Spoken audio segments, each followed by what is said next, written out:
यूसुफ रज़ा गिलानी, उनको भी इन्होंने घर भेज दिया, उनको करोड़ों लोगों ने वोट दिया है, तो ये इनका राइट था?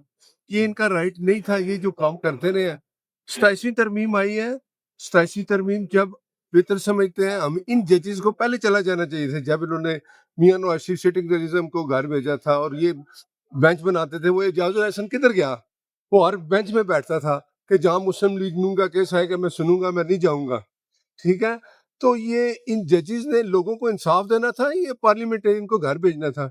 जिस मकसद में वो कामयाब हुए, उन्होंने कानून की धज्जियां उड़ाई। आज जो चले गए, इनको पहले चले जाना चाहिए था कि हमने 18 के बाद जो जो हालात पैदा किए, जो इस मुल्क के साथ किए, अदलिया का काम है इंसाफ देना।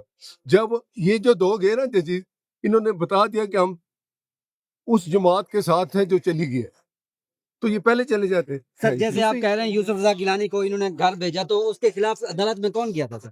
नहीं यूसुफ रज़ा गिलानी के नहीं, खिलाफ मुझे अदालत में पता है जाने वाले कौन थे? चीफ जस्टिस का काम था उसको घर भेजना। सर क्या काम था? पिटिशनर लेकर सियासतदान वो अवाम की बेहतरी के लिए फैसले करें। वो ये फैसला करते हैं जिसमें रोज एक टिकर चले कि आज चीफ जस्टिस ने एक एमएनए को घर भेज दिया, आज चीफ जस्टिस ने प्राइम मिनिस्टर को घर भेज दिया। आपके ये काम नहीं थे।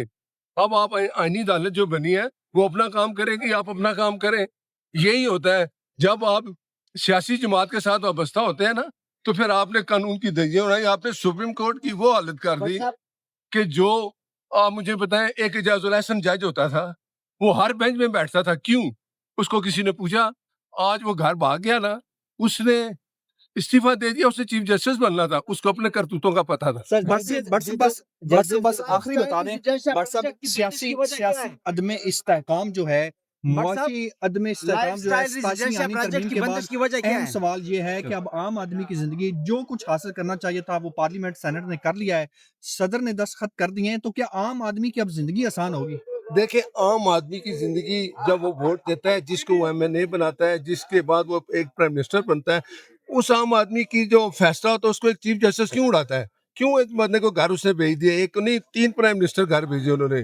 किस काम पे भेजे? चीफ जस्टिस का ये काम नहीं है सुप्रीम चलो कोर्ट सर, का। आप शहबाज शरीफ साहब डिलीवर करेंगे? देखें, डिलीवर जो होता है ना, सियासी जमातें आपस में बैठती भी हैं, उनकी नाराजगी भी होती है। मुझे यकीन है कि जो अब ये 87वीं तरमीम आई है, इसका ये है कि लोगों को इंसाफ मिलेगा। जो लोग, किसी का घर कोई ले गया, किसी का कत्ल का मुकदमा है, सुप्रीम कोर्ट में इसमें कोई इंटरेस्ट नहीं है। 70,000 या कितने केस पड़े हुए हैं ना, ज्यादा महल 1.5 लाख होंगे कितने, कोई नहीं पूछता। आज एक आईनी अदालत बन गया, ये अपना काम करेगी। और वो जो बाकी जो सुप्रीम कोर्ट के चीफ जस्टिस है, वो लोगों को इंसाफ दे, अवाम के इंसाफ दे। कि वो इस चक्कर में होता है कि मेरा टिकर चले, आज मैंने से मैंने एक उड़ा दिया। देखें वो साकिब निसार, मैं 3-4 एमपी वैसे उड़ा देता हूँ। अब उसको भी मैं कहता हूँ कि अगली तरमीम आए, ऐसे जजेस को, ऐसे सुप्रीम कोर्ट के जजेस जो उन्होंने अवाम के नुमाइंदों के साथ किया, उनको भी लाया जाए, उनके खिलाफ भी तरमीम आनी चाहिए।